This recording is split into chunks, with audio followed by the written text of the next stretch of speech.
Hello. Hello, dear friends. How are you? So good to see you. Hey, Scroober. What you doing over there, Scroober? She's with us. She liked to be in the video.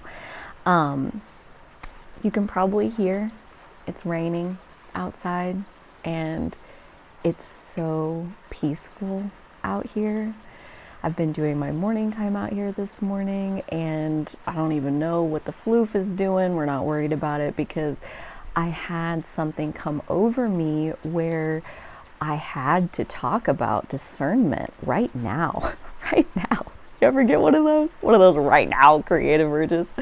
So yeah, I went and got my laptop and I set up my recording stuff and here we are. So I gotta give props to a group chat that I am so grateful to get to be a part of, where we were talking a lot lately about empathy and being an empath and what does that mean exactly? How do you know if you're an empath and what does that mean about how you function and how you process emotions and all of this. We've just kind of been giving due time to the conversation, exploring it, which I absolutely love.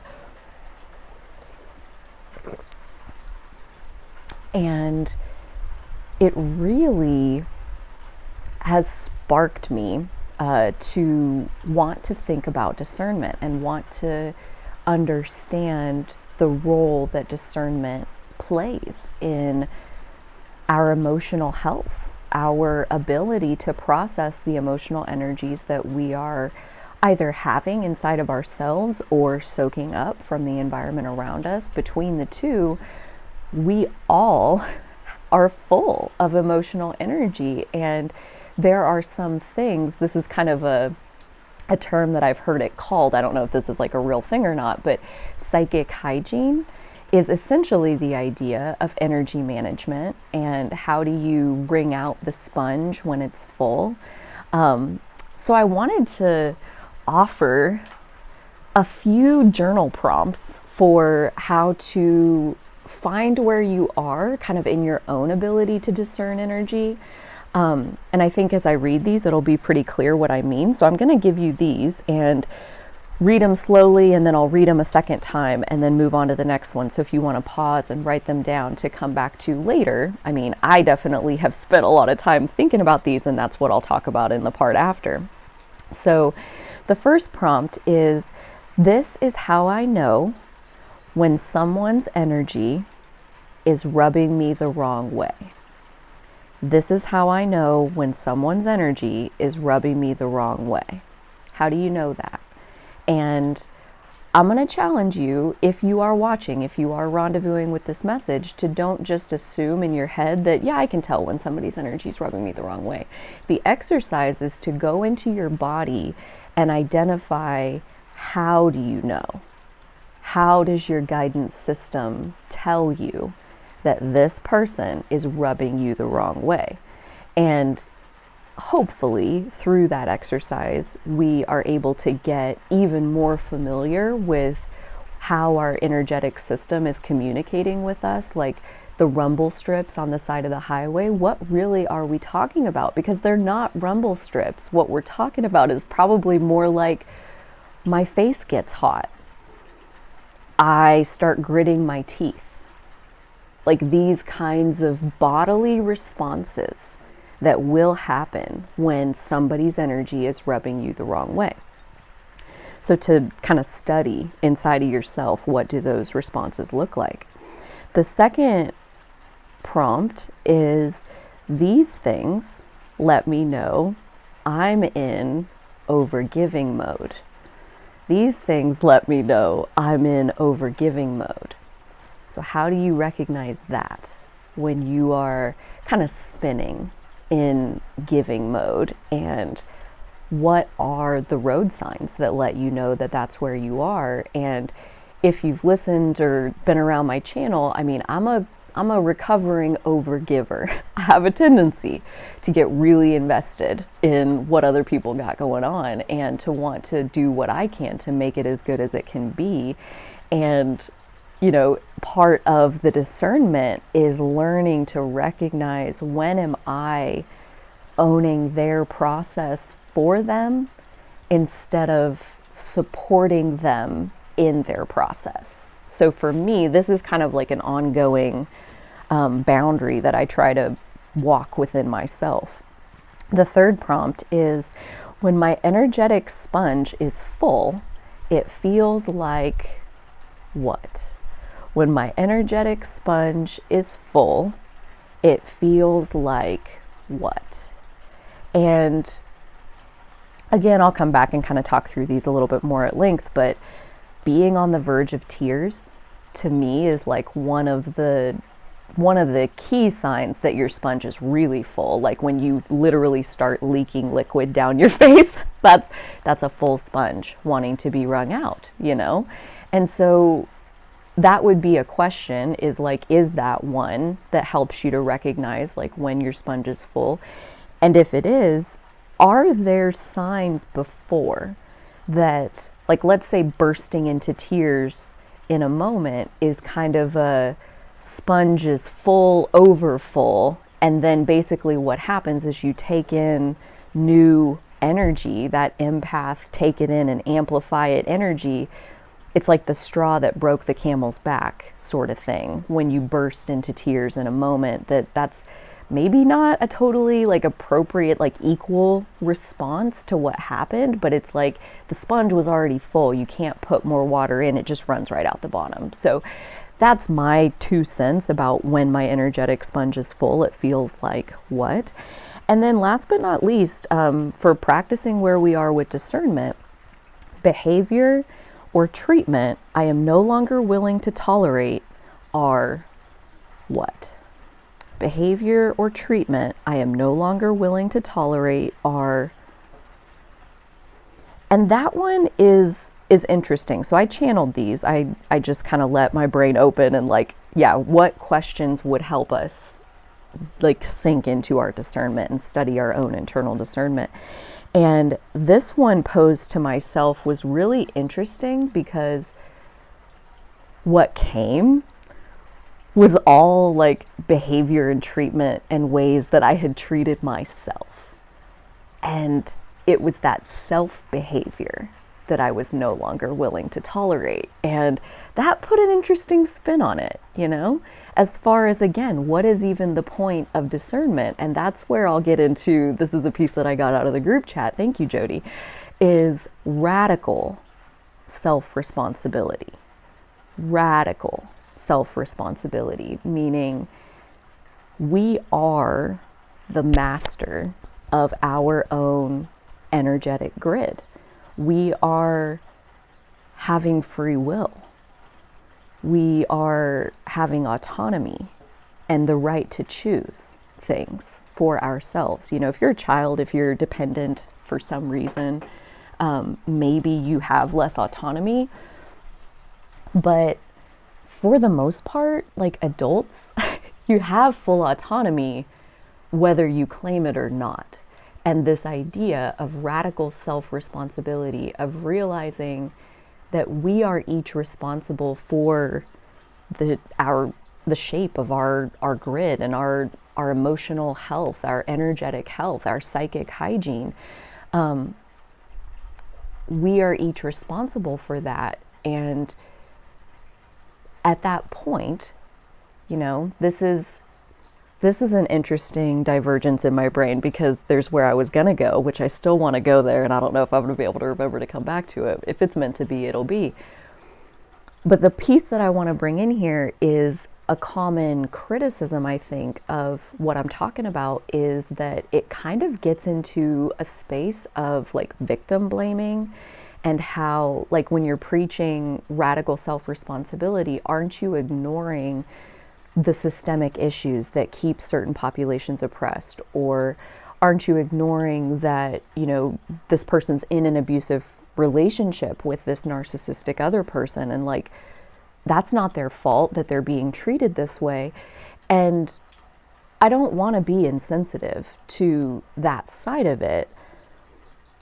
But at the same time, I do think that it's not about saying that like you're responsible for every bad thing that happens to you, that like you made it happen. You're the one, like you're doing it to yourself. Like I don't necessarily fall exactly into that camp so much as I personally believe, and this is kind of the ridiculously high sometimes expectations that I hold myself to.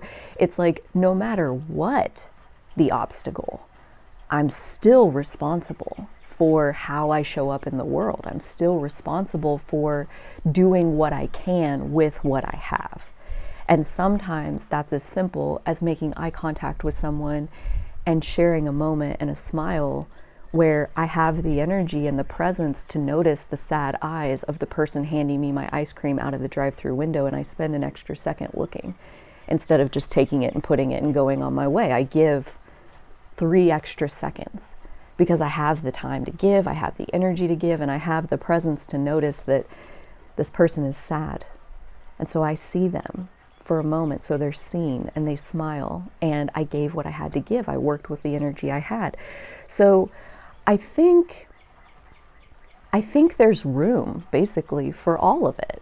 That like there's room for acknowledging that we do not live in a perfect world, that there are systems of oppression or abuse that exist in this world, and that's real and it's true, but it's not the full picture. As far as like even within any system, you still have the free will of like what goes on inside of you, what thoughts you choose to think, what things you choose to love. That exists in a place inside where like no matter what anybody else is doing to you, you could be locked in solitary confinement in an isolation cell and you still have your inner experience. And this to me is part of how my like true healing, like spiritual healing journey began, was part of like my codependency issues and ending up in a relationship situation where I had fully enmeshed myself into this other person, and this other person took themselves and extricated them from my life, and I was ripped apart. I couldn't even stand. It was like a laying in the fetal position on my living room floor, wailing type energy of hurt and anguish. And it was one of the best things that ever happened to me, because in that picking myself up off the living room floor, there was a realization of I will always have myself. I am always here. I'm the one that never leaves. And so it was that hurt, it was that heartbreak that turned my focus inward and bumped the priority of my relationship with myself. And it was amazing to me how with even just a couple months of consistent self-care, I felt like a totally different person. I was making gratitude lists. I was listening to Abraham Hicks material, which felt uplifting to me, and doing journaling like each morning. And I was doing it because it literally felt fun to do it. I started with like 10 minutes and over time was like doing like 3 hours of morning time before I went to work at 7 a.m. I was like waking up early because that was the best part of my day, was when I got to step into this space where like I filled this bubble full of good feeling energy and I let myself sit in it. And it was literally the best part of my day. And that's why I kept waking up earlier, because at the end of it, I'd be like, oh, I don't want to go to work. Like it's time. And I started pushing it. I'd be like 15 minutes late, maybe 30 minutes late. And like, so yeah, I'm also getting up earlier and pushing it on this end to like soak up this good feeling energy that I had found. And I feel like that was really the beginning of my journey into discernment and radical self-responsibility, because I basically discovered through that morning ritual time, that bubble of energy where I filled it with Abraham and journaling and affirmations and deservability treatments and all kinds of things that helped me to feel like my energy was being lifted up. I was feeling better and better and better and better. And it was after that like I had found this, right? And then I get back together with that relationship, the codependent one, where I had been like all enmeshed. And we broke up a couple more times before that very last one, which would have been like not quite a year and a half after the on the living room floor moment. And this person made it very clear what they needed from me. They needed me to drop what I was doing and be there for them. They were scared. They needed to be consoled. And what had happened all those times was like, that's what I needed. I was in an urgent emotional situation and I needed that person to be there for me, and they took themselves and left. They couldn't be there. And so I was asking a lot. Absolutely. I was putting a lot on them, and that was like, they couldn't take it anymore. But in that moment, it let me see that if I drop what I'm doing right now to be there for them because they need me to be, that's my choice. I'm not on the hook for doing that. And it just so happened that that day it was an important day for me. It was a day where I was in the process of building my first business, and this was my first like community presentation where I was going to tell the fellow business leaders of our community, here's the very early onset vision of like, we've only been physically working on it for like a month or two, but here's where we are, here's where we're going, here's what this is going to be. And that was like a few hours after he needs me to drop everything and be there for him. And in that contrast of, do I want to be there for him because he's very much in need and needs me to be, and yet he's free to leave anytime he wants? Or I can be there for myself and I can carry on with something that is very important to me and the overall arc of what I'm doing in my life. And I never leave me. So who am I going to be here for today? Who am I going to choose?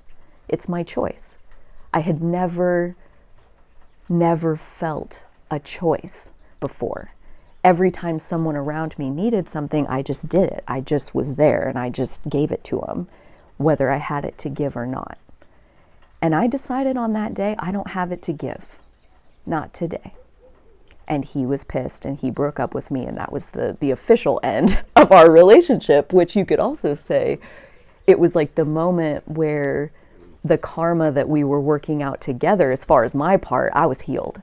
I healed through that relationship, the karma that I intended to heal by being with him. He absolutely brought me to my knees in terms of showing me overgiving doesn't work. Giving on demand because somebody asks you to doesn't work. Like, there has to be a choosing process. There absolutely can be, and there is a choosing process going on, whether you're consciously engaging in it or you've checked a box somewhere down in the configuration that says automatically give if someone asks. And like, that was the moment where I feel like I unchecked that box and I was like, no, let me decide. If someone asks me for something, I'll decide if I have it to give right now. And mostly the answer, and this is exactly what I told him, was the answer's not no, the answer's not right now. I'll call you this afternoon after my thing is over, after my important thing is over. Then I'll call you. And by that point, he was fucking pissed. So it wasn't good enough. For me to give it later and not right now, it wasn't good enough, and he didn't want it. He only wanted what I was willing to like drop my life and be there for his. And it was such a powerful moment. I'm so grateful for all of that relationship and all of the things that it taught me towards this of discerning, like, who are you going to be there for? And it was that experience that taught me I'm going to be there for myself first, because I never leave me and my needs are always around. And then other people kind of come and go throughout my experience. Some are here more than others, but it's like there's a beginning and an end to my relationship with basically everyone except me. And that put me in a position of choosing myself more intentionally as far as, again, like that morning time. It was very interesting. Like after I started doing that morning ritual, it was kind of like, okay, so I'd be in a relationship and like kind of sleeping in the same bed as my partner or whatever. And it's time to wake up in the morning. Like it's 6 o'clock or whatever time I wanted to get up so that I would have time to do my morning time. And that person's like, no, come back and snuggle me. And like, it's so tempting. Like in that moment, do you choose them or do you choose you? Do you stay and snuggle and you get a little bit out of it and they probably get a little bit out of it, but not anything like if you were going to go fill your cup in your morning ritual and like put a bubble of good feeling energy all around you that is 100% pouring into you and not taking a single thing. Like, again, every single time there's that choice. And that relationship that I had after was kind of like that. Like, he was kind of a magnet in this other direction of like, no, come back and like hang out with me and like come be with me and let's get over here and like let's do this and like I see you're journaling, but like come on, let's go do this. And it was, again, like kind of like I said recently, like when you're really ready to claim your power and you kind of claim it at a new level for the first time, it's kind of like the universe comes back and is like, are you sure? And that's what that next relationship felt like. It's like, you can keep choosing you, or you can like allow this other person to kind of pull you in this other direction. And like, are you going to get pulled in the other direction or are you going to keep choosing you? And there were definitely times where it would be like I would stay and he would pull me in this other direction, and then I would get only maybe like 20 minutes or half an hour of morning time. And then that day would be harder. It would be so much harder to go through a day like that where I didn't have time to put myself in the bubble of energy before I went into the day. And then every single little thing is like on me and it's like poking at me because there's no bubble of energy that I didn't invest in creating one this morning. I chose to stay in the bed with him and invest in the relationship with him. I didn't choose to invest in the relationship with myself. And then the day would be harder. And so over the course of that relationship, again, it's like, I feel like I healed even another layer of that karma where are you being pulled by someone else, or are you consciously and intentionally choosing who and what you give to, including yourself, making sure that you have enough energy in your tank before you go trying to set off on some journey to solve somebody else's problems. So going back through the prompts a little bit, this is how I know when someone's energy is rubbing me the wrong way. I literally will back away from the person. Like you lean back in your chair, you'll like literally, if you're in person, like take physical steps back. Like your body will try to remove you from the physical situation that you are in. And that's something with like if you do have high empathy where you're really absorbing other people's energy and amplifying it and just kind of doing that, I'm so curious like how empaths learn how to distinguish between what they've soaked up from their environment and that's what they're feeling versus like what's truly your emotional experience. Like if this other person wasn't there, would you still feel like that? And that's, I don't know. I don't count myself as an empath necessarily. And so, yeah, that's just something I'm really curious about. I made a post on the community page of my channel asking this question of those of you who do resonate as empaths. Please come and tell me some stuff. I'm so curious. But yeah, I genuinely believe that like even me, even not counting myself as an empath, I do know that like physically my body will try to extricate itself from the situation. And if I don't, then I'll get a headache. I'll get like, this has happened before where I have to pee really, really, really bad. And when I actually go to the bathroom, I don't. It's like I really didn't have to pee at all. And when I'm sitting in there, like being like, what the hell? Like you told me you had to pee. What are you doing? And like I'm kind of getting frustrated with myself. And then I realize how relieved I am to be in the quiet of the bathroom and not talking to the person I was just talking to. And I'm like, oh, you rescued me. Like this like phantom gotta pee sensation. Excuse me, I really need to use the bathroom. And I didn't. It was my body like extricating me from the situation. So yeah, I try to recognize it in the early subtle stages, because I don't like when it gives me a headache, because that headache takes hours to go away when I let my energy get into a place like that. So then the next one, these things let me know I'm in overgiving mode.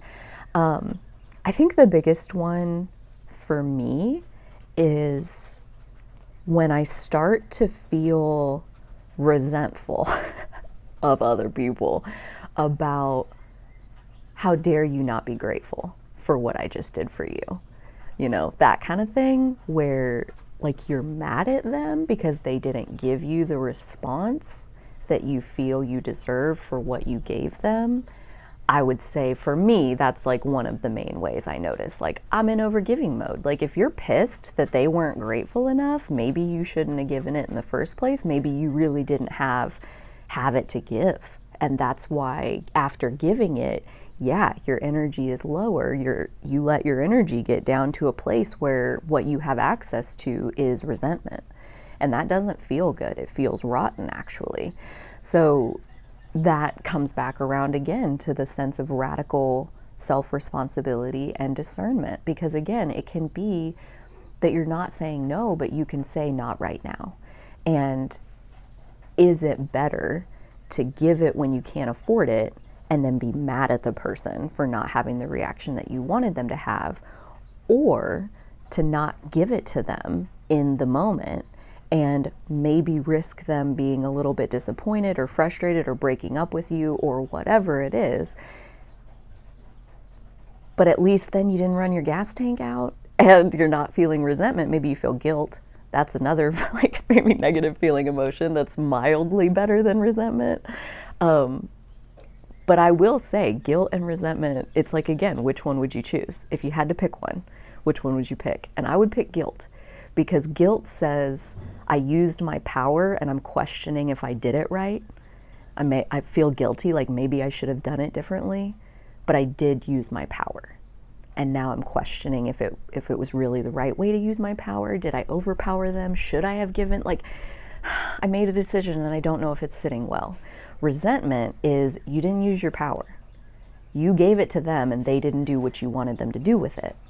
And in that case, again, it's like, which one would you pick? Resentment or guilt? And I would pick guilt, because at least then you're standing in your power. And I think questioning if you're using your power well or correctly is a sign of a healthy ego. A healthy ego keeps you in check of like, are you hurting yourself? Are you hurting other people? Yeah, there's so much joy to be found in giving that I think that can be part of what makes it a slippery slope into overgiving. Because it's like, if I give a little bit, it feels so good. And if I give a little bit more, oh, that feels so good. And if you keep doing that, eventually your gas tank is empty and now you're mad. And it's like, again, whose fault is that?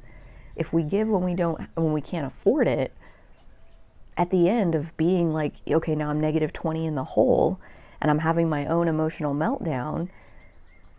I mean, again, not to victim blame, but can we look back and see, like, were there times when you like held it together for somebody else so that they could feel better in the moment and you just held on to it, and now you're holding so much that the sponge is full and there's water just running out the bottom of it?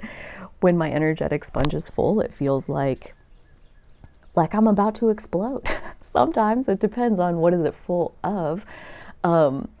Yeah, if it's full of hurts, that's where like the on the verge of tears piece can definitely be what it is.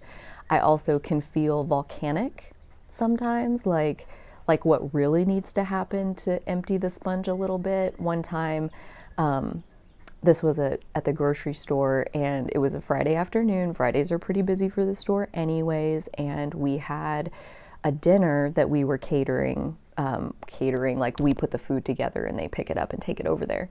And so it was a big deal. It was like 600 or 700 people worth of food.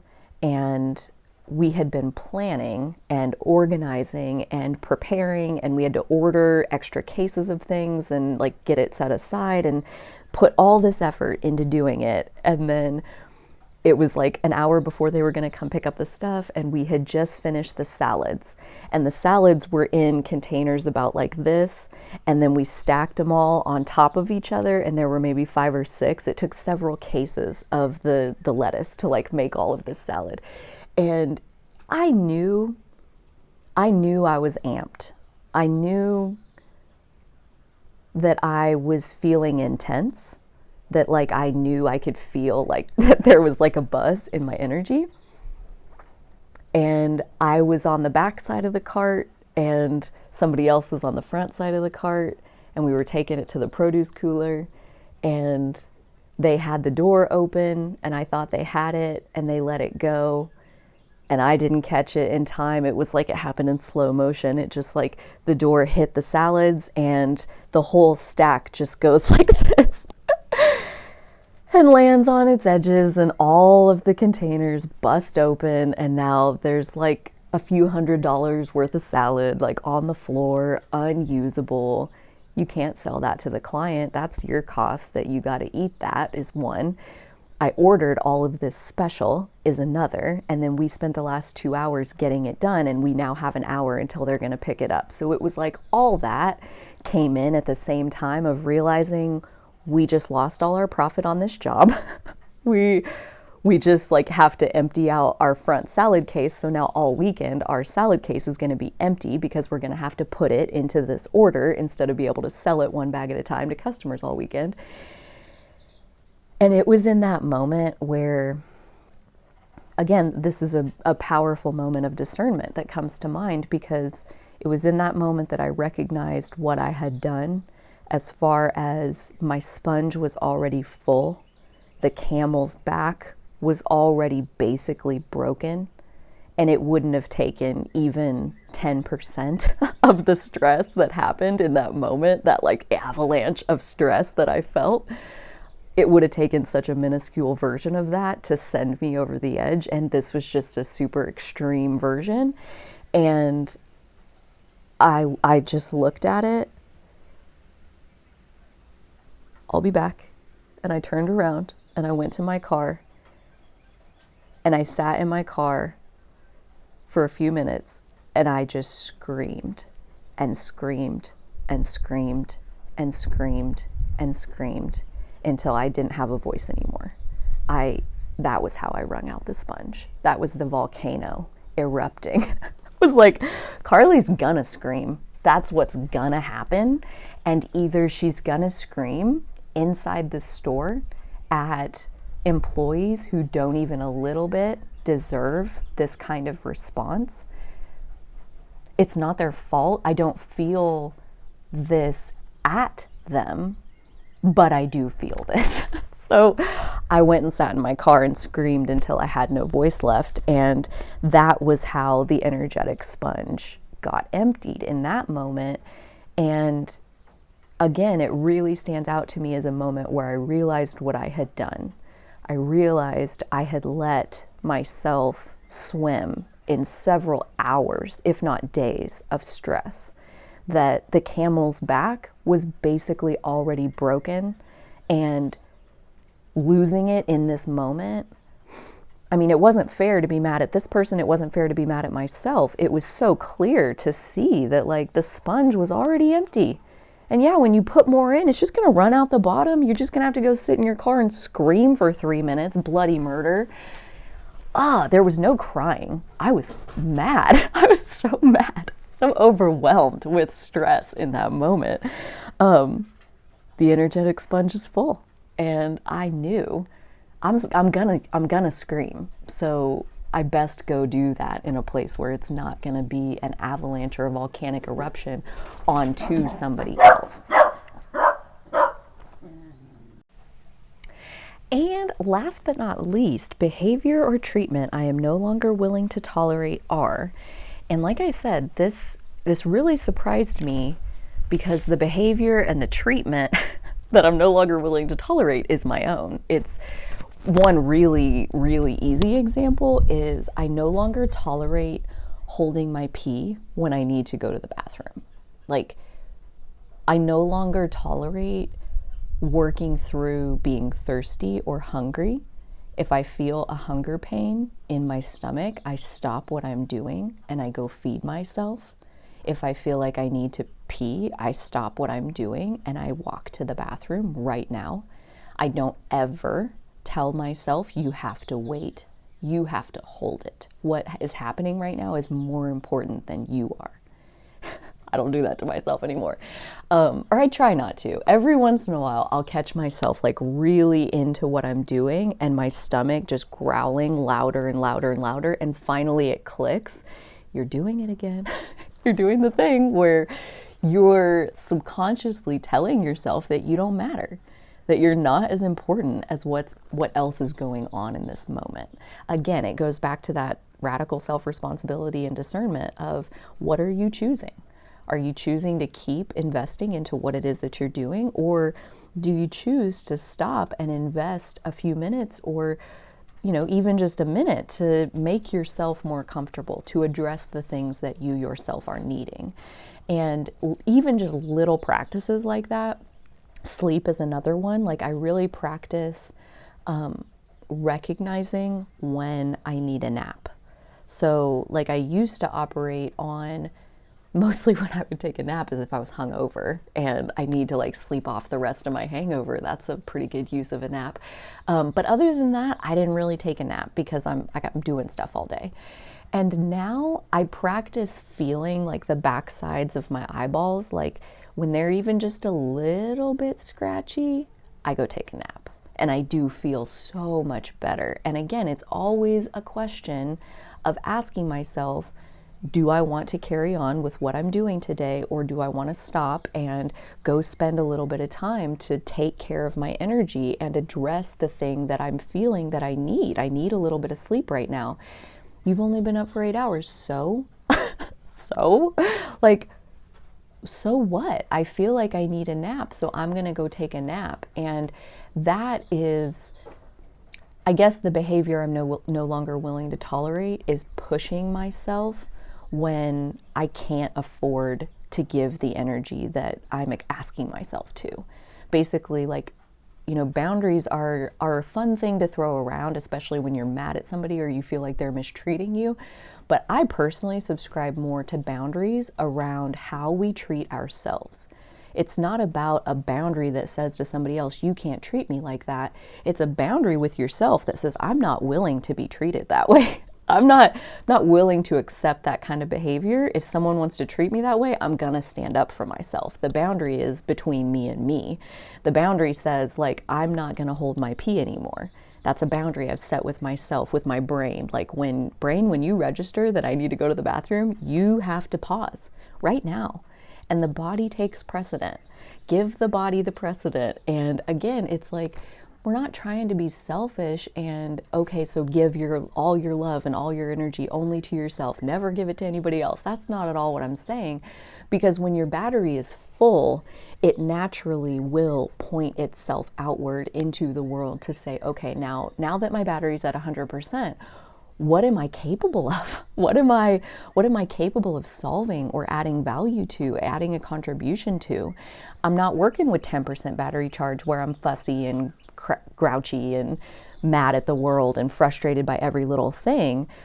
I have tolerance and I have acceptance and I have unconditional love and I have patience and I have curiosity to be able to look out at the world and see it completely differently. So this is maybe helpful. I would love to hear from you. If you have practiced your own discernment in your energy and choosing when and how to spend your energy, and when and how to invest in your energy and pour into your own cup versus when to pour out of your cup. I would love to hear from you in the comments. This is a conversation that, like I said, has been coming up a lot lately. And I wonder if that's not like the Cancer energy that we have in kind of an ongoing basis. We just wrapped up Cancer season. The sun just moved into Leo, but we also just had here like a week ago, Venus enter Cancer. So now we have another few weeks of Venus moving through Cancer, where Cancer is definitely a place where we get very attentive to what we need, to what is the current state of your energetic grid, of your psychic hygiene practice. Where have you left your energy? It's like if you never clean your house, probably in the corners there's cobwebs and there's dog hair. This is my house, right? That's what it looks like. And so psychic hygiene is a regular practice of like, yeah, go get all the energy out that's not yours. The energy that is yours, go ahead and process that and hopefully transmute it so you can release it. Cancer is very attentive. Obviously, the shadow side of Cancer is that you're pointing that at everybody else around you, in which case, again, you can get into overgiving mode very easily. But the highest frequency of Cancer is that you direct it at yourself, let it fill your cup, let the overflow then wash onto every single person that you ever come into contact with, but you don't have to try to give to them. The giving will be natural because you'll be energized. And I feel like most of us, like we have the kind of heart that if we have the energy, we're gonna give it when the situation calls for it. And so if anything, that's probably why it's so difficult to say no sometimes or say not right now. But it is something to practice, because at the end of the day, if we're feeling ripped apart, if we gave it all to somebody else and they didn't give it to us in return, like we have ourselves to blame. That is me talking to me. That is me telling that to myself, because I've been in that situation enough times and I've been mad at the other person enough times for them not using my power to be nice to me. I gave them all my power and then they used it to abandon me or to leave me or to treat me mean or whatever it is. And it's like, yeah, but there's no room to be mad at them when all that I have to do is take my power, practice my discernment, and only give what I'm ready to give away. I don't need it reciprocated, because I'm not giving away the part that is running my core energy. That part is in there and it's safe for me. I only give the excess. And that eliminates resentment from the equation, because everything that I give openly and freely, and I don't expect it to be reciprocated at all. Yeah, so I hope this was helpful, and I would love to hear from you in the comments. Until next time, you take such good care of yourselves, and so will I.